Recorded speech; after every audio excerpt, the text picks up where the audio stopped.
निशिगंधा फडके। मी Poddar international school Chhatrapati Sambhajinagar येथे मराठीची शिक्षिका म्हणून काम करते।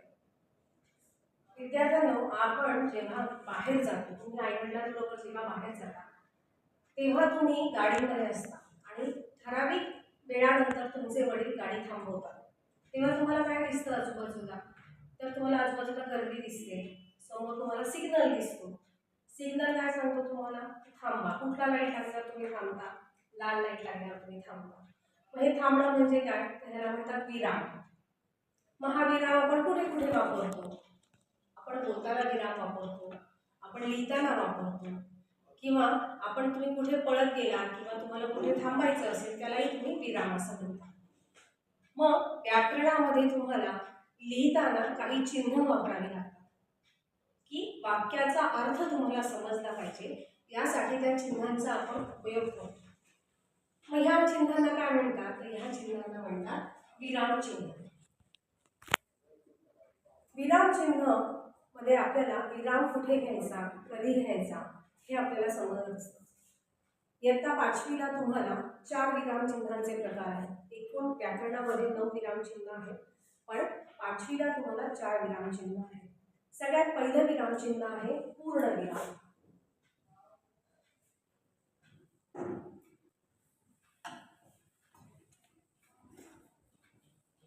मग पूर्णविराम म्हणजे काय? की जेव्हा वाक्य आपलं बोलून पूर्ण होतो आणि त्या वाक्याचा अर्थ आपल्याला समजतो, त्याला आपण तेव्हा ते चिन्ह देतो, त्याला आपण पूर्णविराम म्हणतो। आणि पूर्णविराम हा असा दाखवला जातो। मग जसं मी उद्या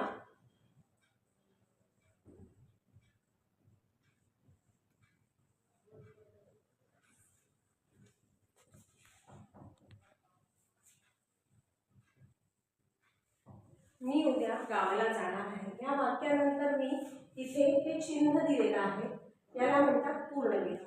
हेच वाक्य इथे पूर्ण झालेलं आहे आणि या वाक्याचा अर्थ मला समजलेला आहे। दुसरं चिन्ह आहे स्वल्पविराम।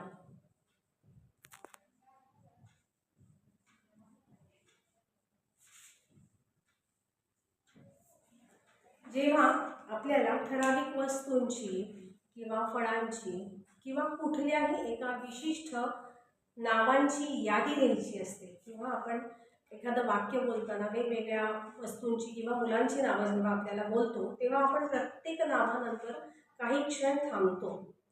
त्या थांबण्याला लिहिताना एका चिन्हाच्या स्वरूपात दाखवलं जातं, तेव्हा त्याला म्हणतात स्वल्पविराम। जसं आपल्याला मुलींची नावं द्यायची आहेत,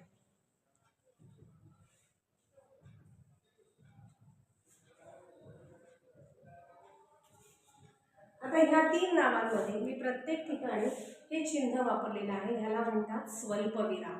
जेव्हा एका विशिष्ट प्रकारची नावं आपण लिहितो तेव्हा या चिन्हाचा आपण उपयोग करतो। तिसरं चिन्ह आहे प्रश्नचिन्ह।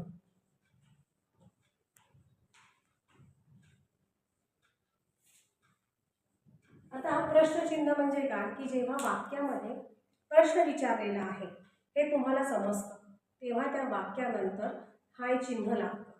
जसं आज तू जेवलास का, किंवा उद्या तू कुठे जाणार आहे, या वाक्यामध्ये तुम्हाला प्रश्न विचारला हे समजतं, पण लिहिताना आपण ते चिन्ह दर्शवतो।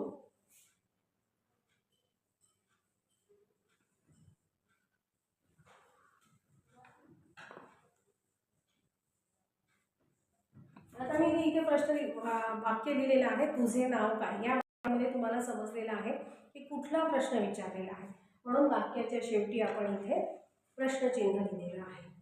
पुढचा आता प्रकार आहे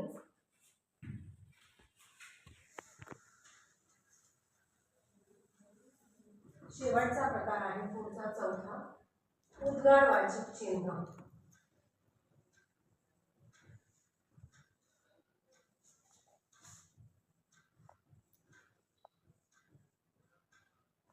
मग उद्गारवाचक चिन्ह म्हणजे काय? की जेव्हा आपल्या मनातील भावना असतात त्या आपल्याला वाक्यांमध्ये व्यक्त करायच्या असतात, आणि मग तेव्हा ठराविक शब्दानंतर हे चिन्ह योजलं जातं किंवा वापरलं जातं, त्याला म्हणतात उद्गारवाचक। आता मनात कुठल्या कुठल्या भावना असतात? आनंदाची भावना असते, दुःखाची असते, आश्चर्याची असते। किती काही भावनांचे प्रकार आहेत, त्या भावना आपण जेव्हा वाक्यात लिहिताना व्यक्त करतो तेव्हा त्याला उद्गार चिन्ह आपण देतो. जसं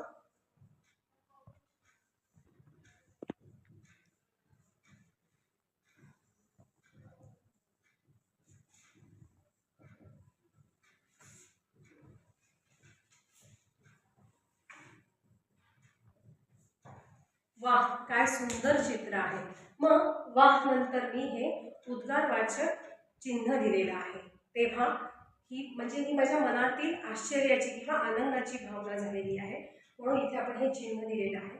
अशा प्रकारे तुम्हाला इयत्ता 5वीला 4 विराम चिन्ह आपल्याला शिकायची आहेत आणि जी मी तुम्हाला आता अगदी साध्या आणि सोप्या भाषेत सांगितलेली आहे.